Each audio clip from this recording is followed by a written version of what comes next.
यहाँ पर भागवत गीता हो रहा है। आज मेरे साथ कुछ लोग हैं, उनसे जानने की कोशिश करेंगे कि भागवत गीता होता क्या है। आप देख रहे हैं यहाँ हमारे भागवत गीता का कार्यक्रम चल रहा है कि कृष्ण भगवान बताते हैं कि हमें आगे कैसे जीना है और कैसे हमें उस चीज को लेके बढ़ना है।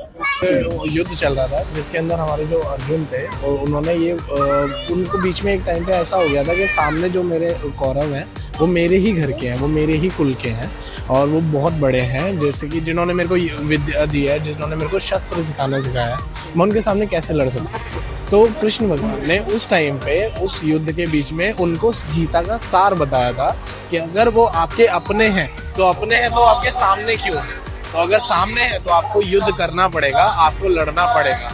आपको गीता का सार में ये पता चलता है कि जिंदगी में कुछ भी हो, अगर आपके सामने कोई भी आपका ही क्यों ना हो, अगर वो गलत है तो आपको उस चीज को विरोध करना है और उसके जिसके लिए आपको आगे बढ़ना। तो ये हमारे कृष्ण भगवान ने अर्जुन को सीख दी थी युद्ध के बीच में। आज कथा का संपूर्ण सप्तम दिवस अष्टम दिवस है। श्रीमद् भागवत उपलक्ष्य यज्ञ महायज्ञ का आज जो है यज्ञ होने जा रहा है और रात्रि को जागरण प्रसादित माता महामाई का किया जाएगा। सभी भक्तों से अनुरोध है, कहना है कि जीवन में आदमी खाना पीना सोना हंसना नाचना गाना उछलना खेलना सारा जीवन चला जाता है, लेकिन मनुष्य कोई ऐसा सत्कर्म नहीं कर पाता जिससे उसके मुक्ति हो जाए। बड़े आदमी जन्म लेता है और जमा होता है और मर जाता है, लेकिन परमात्मा की शरण में नहीं जा पाता। इसीलिए सभी भक्तों से कहना है, श्रीमद् भागवत अमृतमय कथा ये जरूर श्रवण करें और जरूर कराएं। क्यों कि 4 वेद 6 7 18 पुराण हैं, इनमें सर्वश्रेष्ठ श्रीमद् भागवत अमृतमय कथा महापुराण है। बोलो गोविंद भगवान की जय।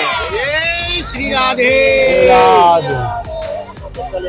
दोस्तों आप देख सकते हो हमारे जो गुरु जी हैं कितना अच्छी बातें बताई। तो हमें इन चीज़ों में शामिल होना चाहिए। जब भी आपके आसपास अगल बगल कोई ऐसा कार्यक्रम हो तो उसमें शामिल होए, जाकर अच्छे से करें, क्योंकि ज़िंदगी में तो बहुत सारी चीज़ें होती रहती हैं, कार्य तो होता रहता है, लेकिन ये चीज़ें बहुत ही कम आते हैं। यहाँ पर आप देख सकते हो बहुत सारे लोग भी आए हैं यहाँ पर। भागवत में सबसे पहले हमें श्री कृष्ण वासुदेव का नाम सबसे पहले स्मरण करने को मिलता है।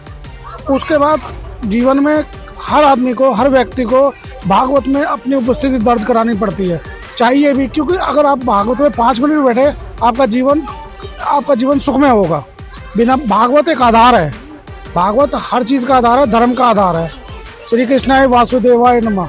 बहुत बहुत धन्यवाद। इन्होंने बहुत अच्छी बातें बताई कि ये एक आधार है हमारे जीवन शैली को सुधारने का, और बहुत चीज़ें हमें सीखने को मिलता है। जो भागवत कथा होते हैं उनमें बहुत सारी कहानियाँ होती हैं जिनसे हम अपने जीवन शैली में उपयोग करके उसका इस्तेमाल करके अपने जीवन को और अच्छे बना सकते हैं। और भी यहाँ पर बैठे लोग उनसे भी जानने की कोशिश करेंगे।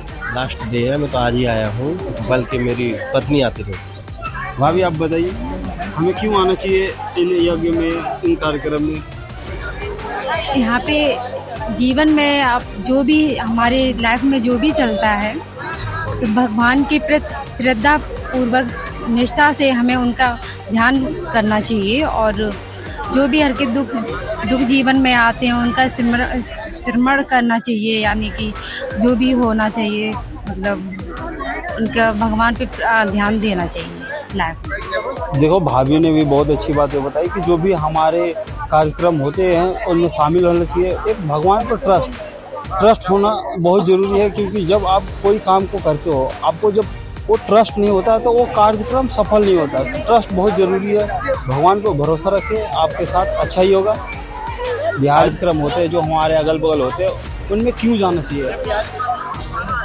श्रीमद् भागवत कोई कथा नहीं है, हमारी संस्कृति का प्रतीक है। छोटी छोटी हमारी इच्छाएं हैं जो हम इनके द्वारा प्रस्तुत कर सकते हैं भगवान के सामने। हर कोई अफोर्ड नहीं कर पाता, अगर आपके अड़ोस पड़ोस में होती है तो जरूर जाइए और अपना योगदान दीजिए जो आपसे हो सकता है। राधे राधे।